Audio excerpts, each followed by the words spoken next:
Ya, Assalamualaikum warahmatullahi wabarakatuh.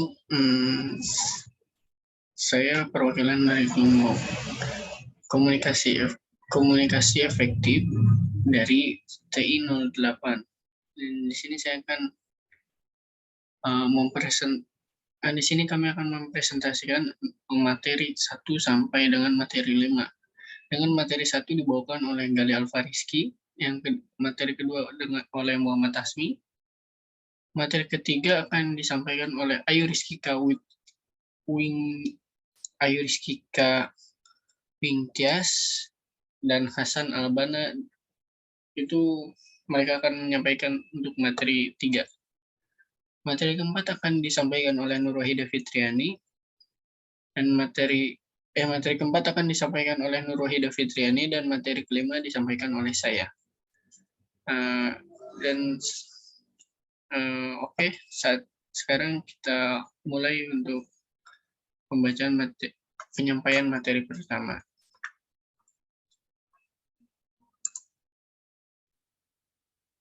Hi everyone, di sini saya akan menjelaskan tentang komunikasi. Komunikasi ini secara garis besar adalah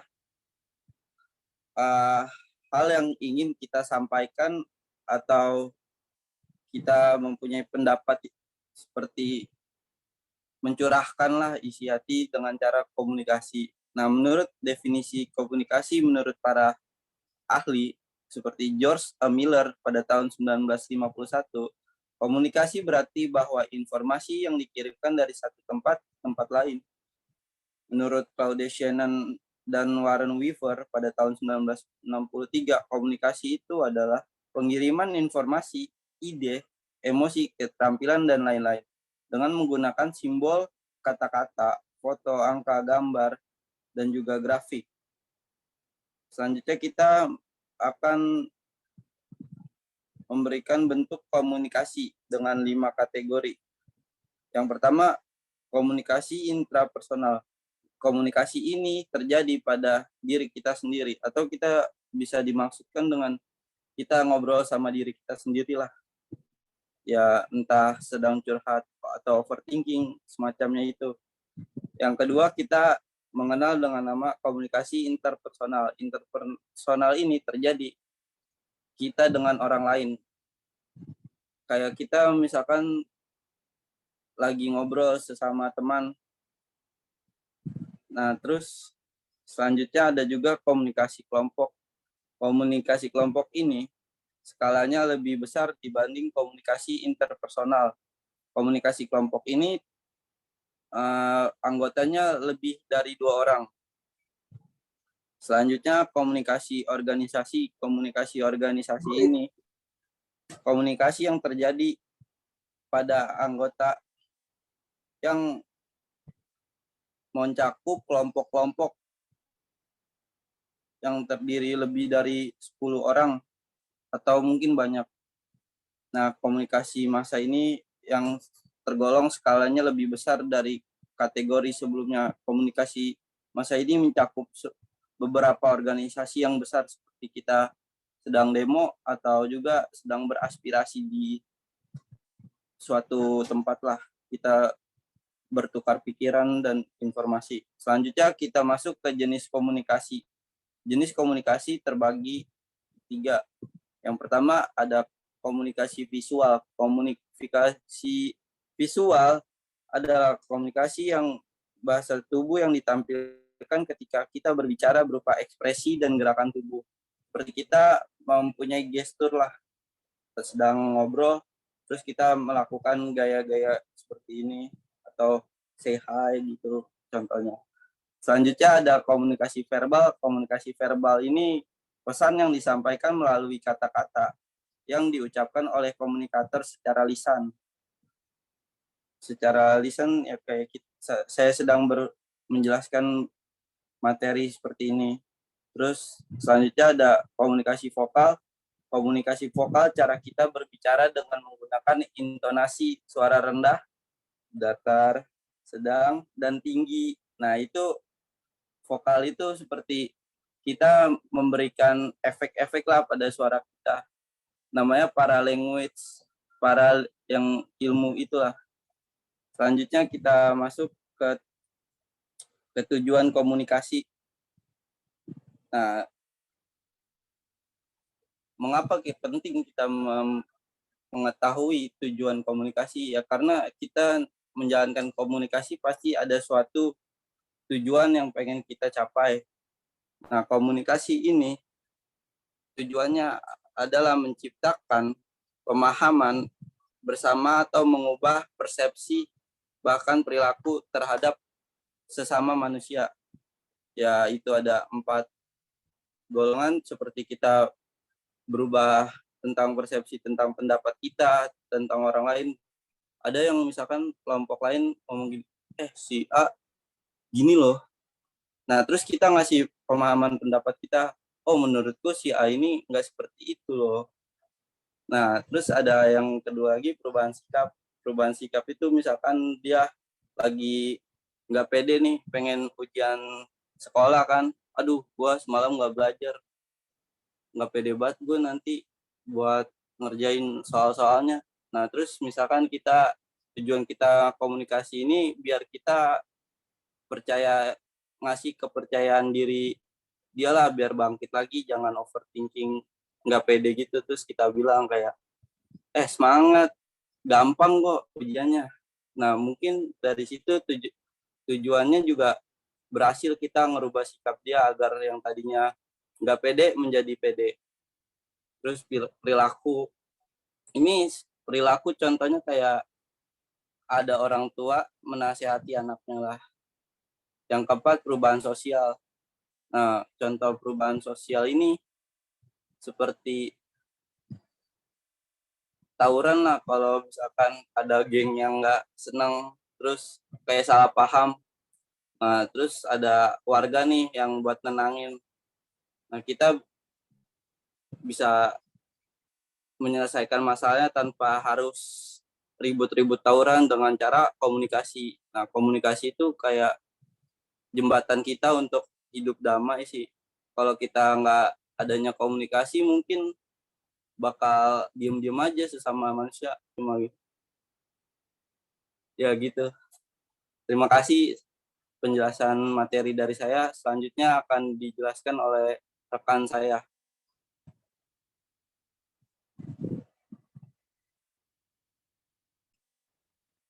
Terima kasih kepada rekan saya sebelumnya. Di sini saya akan menjelaskan yaitu tentang penerimaan informasi, fungsi informasi, jenis-jenis informasi, dan macam-macam penerimaan informasi. Yang pertama, informasi adalah sekumpulan data atau fakta yang telah diproses dan dikelola sedemikian rupa sehingga menjadi sesuatu yang mudah dimengerti dan bermanfaat bagi penerimanya.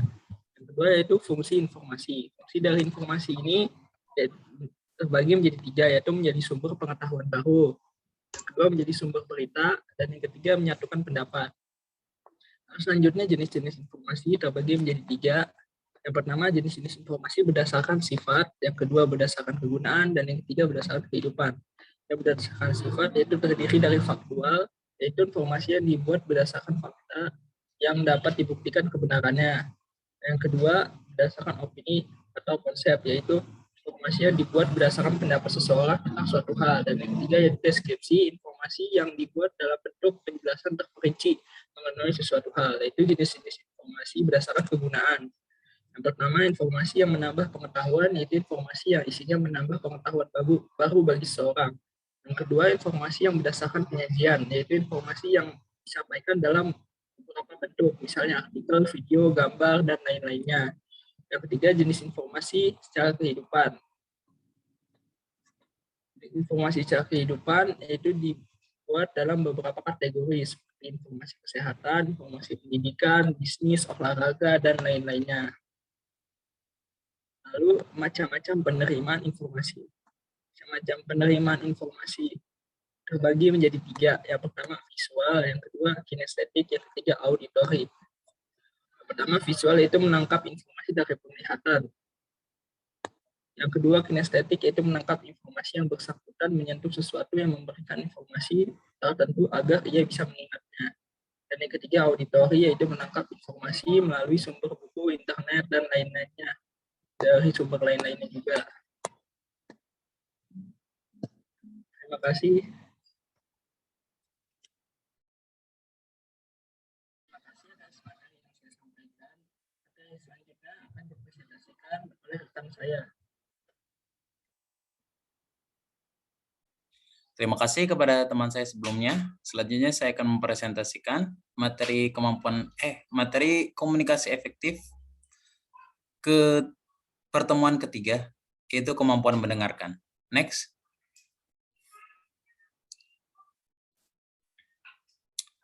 Mendengarkan versus mendengar.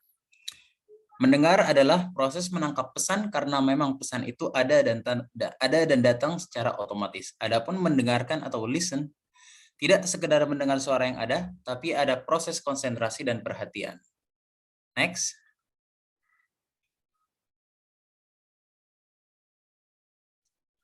Esensi mendengarkan. Orang Cina konon sudah mengetahui bahwa ketika mendengarkan orang berbicara dengan telinga Anda, sebaiknya Anda memperlakukan dia seperti raja, fokus dengan sepenuh hati dengan perhatian 100%. Next. Proses mendengarkan De Vito. Yang pertama, receiving. Yang kedua, understanding. Yang ketiga, remembering. Yang keempat, evaluating. Yang kelima, responding. Ada 5 tahap proses mendengarkan. Next. Yang pertama, receiving. Itu mendengarkan adalah merupakan proses fisiologis otomatis. Mendengarkan adalah merupakan proses fisiologis otomatis penerimaan stimuli pendengaran atau aura stimuli. Proses menerima merupakan tahap pertama dalam proses pendengaran. Yang kedua, frekuensi berbicara manusia berkisar dari 125 sampai 8.000 putaran per detik. Dan kebanyakan kata berfrekuensi antara 1.000 sampai 7.500 putaran per detik, yang merupakan wilayah kritis kemampuan pendengaran. Berdasarkan Brooks 1981 dalam Tubes and Moss, keluaran 1996. Faktor lain dalam mendengar adalah kecepatan membicara. Kecepatan rata-rata pembicara adalah antara 100 sampai 150 kata per menit. Kebanyakan orang mampu menangkap pesan yang kecepatannya sampai 400 sampai 500 kata per menit. Yang terakhir, kemampuan memproses informasi adalah 4 kali lebih cepat dari rata-rata orang berbicara. Maka diperlukan cara untuk menggunakan waktu luang ini agar tidak menjadi bosan atau melamun ketika mendengarkan orang yang berbicara dengan kecepatan yang lambat. Next. Yang kedua, understanding. Understanding atau memahami adalah proses pemberian makna pada kata yang didengar sesuai dengan makna yang terkandung oleh pengirim pesan. Yang kedua, memahami merupakan proses yang paling rumit dalam mendengarkan. Next. Yang ketiga, remembering atau mengingat, yaitu menyimpan informasi yang diperoleh kembali jika diperlukan. Terbagi menjadi 2, yaitu STM atau short term memory, yang kedua long term memory. Next. Yang keempat, evaluating, yaitu memberikan respon dalam pikiran atas informasi yang didapat. Misal, sepertinya masuk akal, atau nggak mungkin deh, ataupun mencurigakan sekali.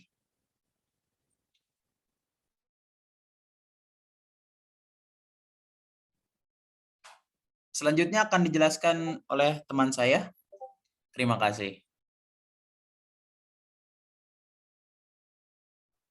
Terima kasih untuk rekan saya yang sebelumnya. Yang kelima, saya akan menjelaskan tentang responding. Itu adalah merupakan tahapan yang mengindikasikan keterlibatan dalam proses mendengarkan. Ditandai juga dengan pemberian umpan balik atau feedback. Yang sekarang saya akan menjelaskan tentang tipe-tipe pendengar dan cara mendengar pesan. Yang pertama itu ada mengabaikan atau komunikasikan pendengar tidak memperhatikan pesan yang disampaikan oleh komunikator karena berbagai alasan. Yang kedua ada pura-pura mendengarkan, yaitu komunikan tidak mendengar pesan yang disampaikan komunikator, tetapi seolah-olah memperhatikan komunikator. Yang ketiga itu adalah mendengarkan selektif. Komunikan memilih pesan yang hanya ingin didengarkannya dan mengabaikannya yang lain. Yang keempat itu adalah penuh perhatian. Pesan yang disampaikan oleh komunikator akan didengarkan dengan baik antara komunikan dan komunikator. Telah terjadi hubungan yang relatif harmonis. Yang kelima adalah mendengarkan empatik. Pesan yang disampaikan oleh komunikator akan didengarkan dengan jauh lebih baik dan memberikan kesan yang kuat, sehingga relatif akan lebih lama diingat. Dan ada lagi sikap mendengarkan efektif, yaitu yang pertama ada berpikir positif dan jangan berprasangka negatif sebelum melakukan verifikasi terhadap pribadi lawan komunikasi Anda. Yang kedua ada membuka pikiran, perasaan, dan bersikap terbuka selama proses komunikasi, sehingga membuat nyaman lawan bicara kita. Yang ketiga ada arahan perhatian penuh selama proses komunikasi dan hilangkan faktor-faktor pengganggu komunikasi seperti daring telepon dan jenis interupsi lainnya. Yang keempat, ada pastikan apa yang Anda dengarkan dan yang keempat, pastikan apa yang Anda dengarkan dengan mengkomunikasikan kembali atau memberikan umpan balik. Selanjutnya materinya akan dijelaskan oleh rekan saya. Terima kasih.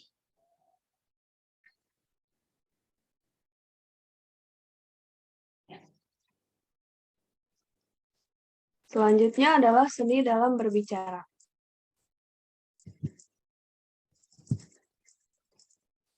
Berbicara adalah bentuk komunikasi yang paling mendasar dan sering dilakukan oleh manusia. Tapi tidak semua orang dapat melakukannya dengan baik. Dasar-dasar percakapan yang berhasil, yang pertama adalah kejujuran. Terkadang kejujuran diperlukan ketika berbicara. Dengan begitu, lawan bicara akan bisa merasakan pengalaman dan perasaan yang sama dengan yang kita rasakan. Dengan kejujuran, kita juga menempatkan lawan bicara kita pada posisi yang sama, sehingga lawan bicara akan mudah memahami kita. Kedua adalah sikap yang benar. Kemauan dan keberanian untuk mencoba berbicara adalah unsur dasar lain yang membuat kita dapat menjadi seorang pembicara yang baik. Selain itu, kamu dapat melatih kemampuan berbicara dengan memanfaatkan peluang yang ada di sekitarmu. Misalnya menjadi MC, moderator, presentasi di kelas, berbicara dengan teman, atau sekadar berbicara dengan hewan peliharaan. Ketiga adalah minat terhadap orang lain. Maksudnya, kamu memberikan perhatian penuh kepada lawan bicaramu. Hal ini bisa ditunjukkan dengan cara menatap lawan bicara atau bertanya tentang hal yang sedang dibicarakan. Keempat adalah terbuka terhadap diri sendiri. Kamu dapat mengatakan apa latar belakangmu, apa yang kamu suka, apa yang kamu tidak suka, karena hal itu adalah bentuk dari memberi dan menerima dalam sebuah percakapan. Mengatasi rasa malu dan gugup. Orang-orang yang biasanya merasa malu dan gugup adalah orang yang tidak memiliki kemampuan berbicara yang baik, terutama ketika berbicara dengan orang yang baru pertama bertemu atau ketika harus berbicara di depan publik. Lalu, bagaimana mengatasi hal tersebut? Pertama, mengatasi rasa malu. Kamu bisa memulainya dengan berpikir bahwa lawan bicaramu adalah orang yang sebelumnya tidak memiliki kemampuan bicara yang baik. Kedua, hindari pertanyaan ya atau tidak. Karena pertanyaan tersebut biasanya akan membuat percakapan berakhir ketika sudah dijawab.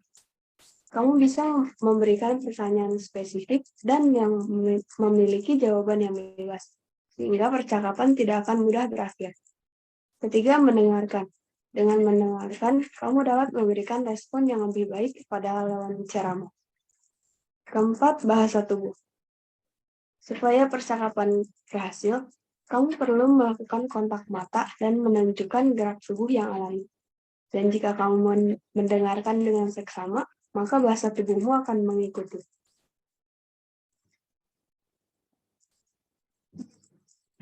Ciri-ciri pembicara yang baik. Pertama, memandang suatu hal dari sudut pandang yang baru. Dua, memiliki cakrawala atau pengetahuan yang luas. Ketiga, antusias dan menunjukkan minat besar pada apa yang mereka katakan dan mereka lakukan. Keempat, tidak pernah membicarakan diri sendiri. Kelima, memiliki rasa ingin tahu yang tinggi. Keenam, menunjukkan empati. Ketujuh, memiliki selera humor. Kedelapan, memiliki gaya bicara sendiri. Materi selanjutnya akan dijelaskan oleh rekan saya.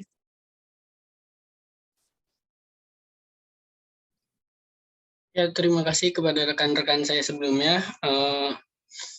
Saya di sini akan mempresentasikan tentang materi terakhir, yaitu materi kelima tentang komunikasi publik dan komunikasi massa. Apa itu komunikasi publik? Komunikasi publik adalah komunikasi antara seorang pembicara dengan sejumlah besar orang halayak yang tidak bisa dikenali atau satu persatu. Komunikasi demikian sering juga disebut pidato, ceramah, atau kuliah umum.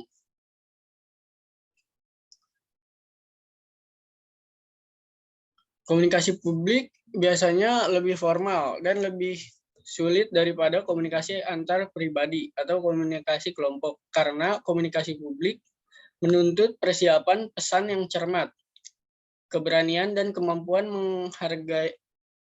menghadapi sejumlah besar orang. Biasanya terjadi di tempat umum atau publik, misalnya auditorium, kelas, tempat ibadah, atau tempat lainnya yang dihadiri sejumlah besar orang. Terus ada komunikasi massa. Apa itu komunikasi massa? Komunikasi massa adalah bentuk komunikasi yang menggunakan saluran media dalam menghubungkan komunikator dan komunikan secara massal. Berjumlah banyak, terpencar, sangat heterogen, dan menimbulkan efek tertentu. Selain itu, pesan yang disampaikan cenderung terbuka dan mencapai halayak dengan serentak. Menurut Charles R. Wright, menyatakan komunikasi massa berfungsi untuk penyelidikan atau surveillance. Kegiatan mengkorelasikan, yaitu menghubungkan satu kejadian dengan fakta yang lain dan menarik kesimpulan. Selain itu juga berfungsi sebagai sarana hiburan. Terus untuk tujuan komunikasi massa itu yaitu tujuan umum dari komunikasi publik terutama sekali adalah untuk memberi informasi kepada sejumlah besar orang mengenai organisasi, misalnya mengenai aktivitas organisasi dan hasil produk organisasi. Selain itu, komunikasi publik juga bertujuan untuk menjalin hubungan antara organisasi dengan masyarakat di luar organisasi. Komunikasi publik juga dapat digunakan untuk memberi hiburan. Tujuan-tujuan tersebut berhubungan satu sama lain dan sulit untuk dipisahkan. Di samping adanya tujuan umum, terdapat adanya tujuan khusus yang perlu ditetapkan. Tujuan khusus ini dinyatakan dalam bentuk pernyataan dalam kalimat yang lengkap. Terus ada fungsi komunikasi massa.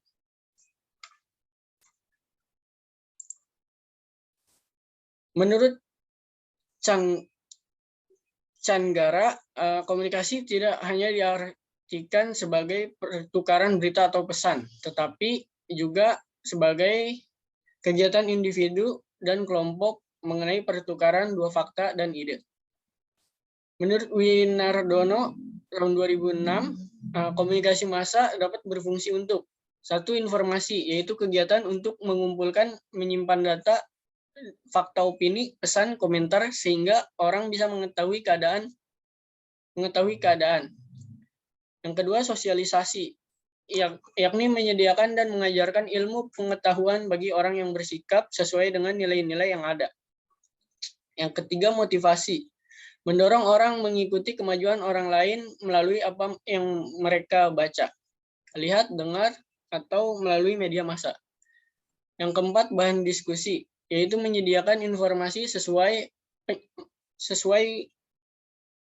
yaitu untuk menyediakan informasi untuk mencapai persetujuan dalam hal perbedaan mengenai hal-hal yang menyangkut orang banyak.